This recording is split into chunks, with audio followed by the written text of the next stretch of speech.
లోకేష్ కి చెప్తా ఉన్నా మీ ద్వారా, నా ఇంటికి నీళ్ళు ఎంత దూరమో నీ ఇంటికి నా ఇల్లు అంతే దూరం.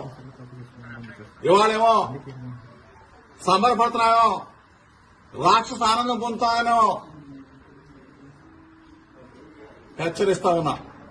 మీడియా మిత్రుల ద్వారా చెప్తా ఉన్నా, రాష్ట్ర ప్రజల సమక్షంలో చెప్తా ఉన్నా, ఇది దుర్మార్గమైన చర్య.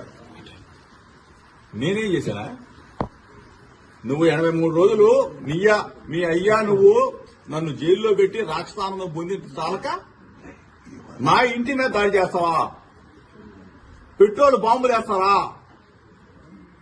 అసలు ఇంత దుర్మార్గులాగా ప్రవర్తిస్తారు మీరు. నేనేమన్నాను?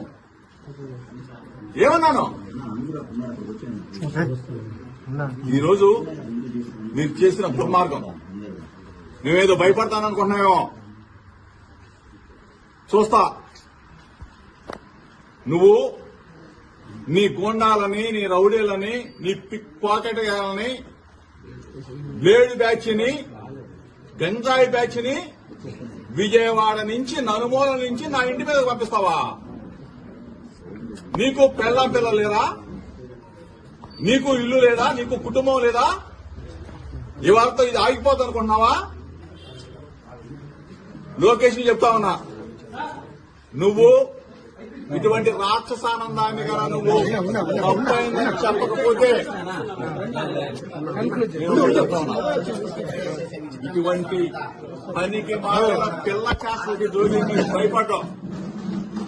చిన్నప్పటి నుంచి రాజకీయాల్లో ఉన్నా నీ పిల్ల చేసలకి, నీ వెర్రి చేసలకి నీకు నిన్న చెప్పా,